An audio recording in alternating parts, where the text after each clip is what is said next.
Menga zarra tikon kirsa kuyunganim, shod kunimda mendan ziyod suyunganim, munisginam beozorim haq berganim, noming aytsam yorishadi ko'nglim mening, sen onamday mehribonim singlim mening.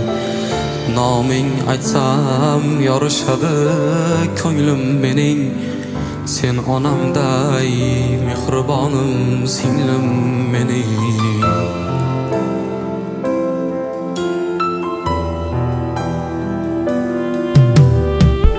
Gohi dunyo tashvishiga yelib yarim diling ketganida darddan to'lib, oyda bir bor yo'qolmadim aka bo'lib, sog'inchlardan monchoq ko'zim o'nglim mening, sen onamday mehribonim singlim mening. Sog'inchlardan monchoq ko'zim o'nglim mening, sen onamday mehribonim singlim mening.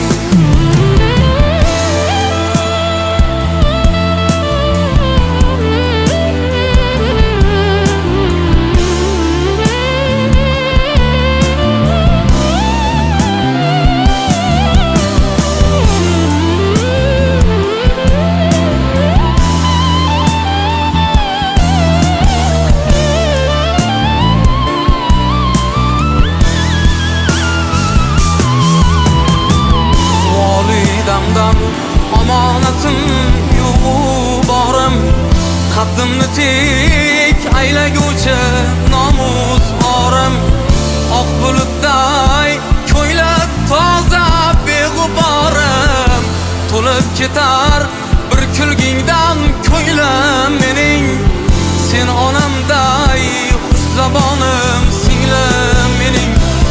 To'lib ketar bir kulgingdan ko'nglim mening, sen onamday xushzabonim singlim mening. Kel mehrga tashnagina armonim ol, o'zim bo'lay ko'z yoshingni artguvchi qo'l, haqni rozi qilar senga eltuvchi yo'l. Aka desang tog' bo'ladi ko'nglim mening, sen onamdan yolg'iz yodgor singlim mening. Aka desang tog' bo'ladi ko'nglim mening, sen onamday mehribonim singlim mening, sen onamday mehribonim singlim mening.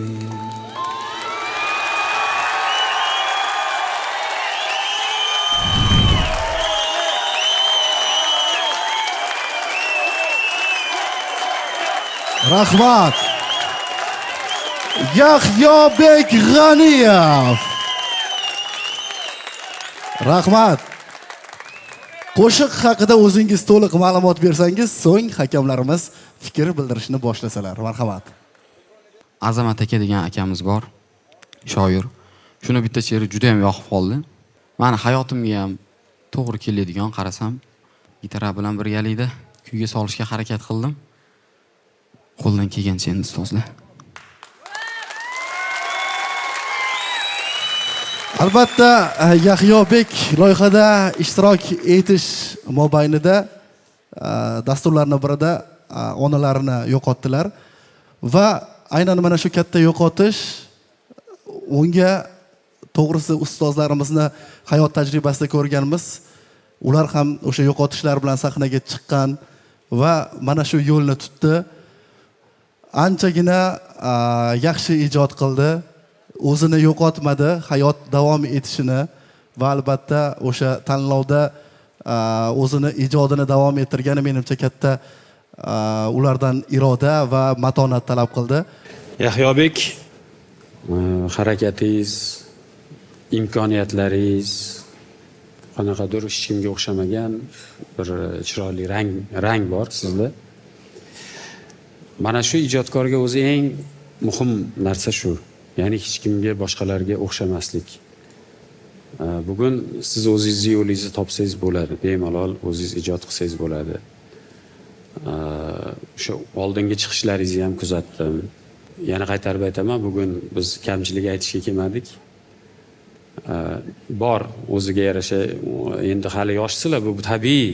Endi bu yoshda mukammal san'atkor bo'lish o'zi mumkin emas. Chunki bu tajriba bilan, ayniqsa to'g'ri ijro qilish bu tajriba bilan keladi. Yaxshi ijro qilish bu mahorat bilan bo'lsa, to'g'ri ijro qilish tajriba bilan bo'ladi. Tajribasiz to'g'ri ijro bo'lmaydi hech qachon. Hammanglarni agar kuzatadigan bo'lsak, qaysidir bir tayyor, chiroyli, xalqqa ma'qul bo'lgan, tanilgan, o'zini oqlagan qo'shiqlarni aytsanglar, qanaqa go'zal aytyapsizlar.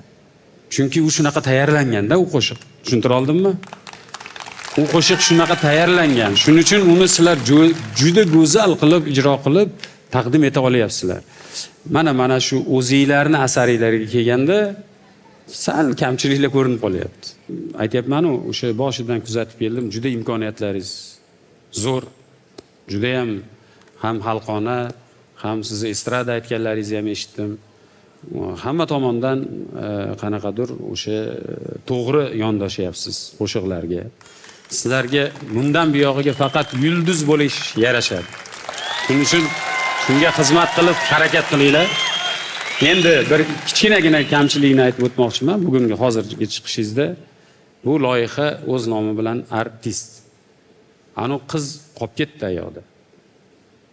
Singlim deb, men seni jonimdan sevaman deb qo'shiq aytyapsiz-da, lekin u bilan ishingiz ham bo'lmayapti, u naryoqda yuribdi u. Tushuntira oldimmi? Artist bo'lgandan keyin lekin yaxshi o'ynab berdi, o'shanga qaramasdan. Qiz akasi qaramasa ham aktyorlik singlisi yaxshi o'ynab berdi. qiz sizdan yaxshi o'ynadi sahnada. Tushuntira oldimmi?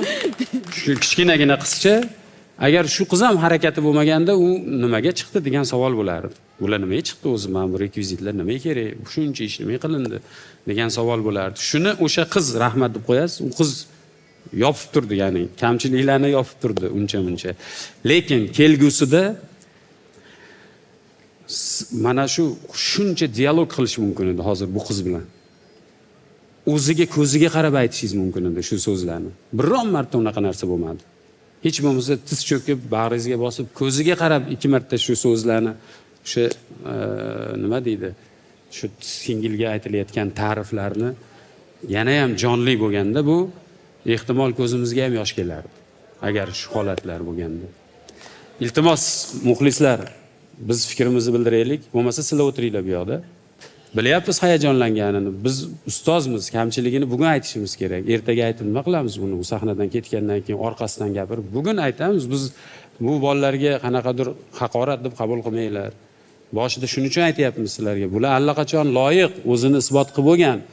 Lekin biz bugun kelsak-ku, faqat maqtab chiqarib yorsak, u ham to'g'ri emas. Kamchiligini bugun biz aytishimiz kerak. Ertaga takrorlamaydi shuni. Tamom, shuning uchun. Siz to'g'ri tushundingizmi mana? To'g'ri tushundim. Eng muhimi shu. Siz bizni to'g'ri tushuning bo'ldi. Rahmat. Yahyobek, hozir ustozingiz Ozodbek Nazarbekov sizga aytgan o'sha kamchilik demaymiz-u, kichkina nyuanslar, bular hammasi katta hayajonni mahsuli ekanligini ko'rib turibmiz. Hayajondan bo'ladi. Bunaqa nyuanslardan butun umri san'atda o'tgan ustozlar ham kafolatlangan emas. Chunki u hammada bo'ladigan narsa. Haqiqatan vodiyni bir ob-havosini, vodiyni ruhiyatini, vodiyni ohangini chiqarib berdingiz. Men bir narsani tushunmoqchiman, bir narsani tushunib yetmoqchiman. Mualliflik qo'shig'i deganda albatta o'zi muallif bo'lsin deb shart qo'yilganmi bularga? Qo'yilmagan, a? Ha. Demak, o'zingiz shunaqa qabul qilgansiz, shunaqa qaror qabul qilgansizki, bu qo'shig'imni o'zim yozaman deb. Mana shu loyiha davomida qancha narsalardan o'tibsiz. Hatto onangizni yo'qotibsiz. Men onajoningizni ruhlari sizni har doim qo'llasin, joylari jannatda bo'lsin deyman. Sizga omad tilayman. Rahmat. Rahmat ustoz. Albatta, Yahyobekni biz bolaligidan bilamiz. Farg'onamizni kelajagi munosib davomchisi. Men Yahyobekni yana ham yorqin ranglarda ko'rishni xohlardim. Ijodida ham, hayotida ham, to'g'rimi? Va men ishonaman, kelajakda Yahyobek mana shu muhabbatingizni qadrlab, munosib javob beradi o'zini ijodi bilan. Rahmat. Yahyobek zo'r yigit. Bu chiqib assalomu alaykum deganda ovozni eshitdinglarmi, Temurning? Proyekt davomida mendan ko'p tanqidiy gaplarni gapirgan kam bo'ldi shekilli, Yahyobek sizga o'zi.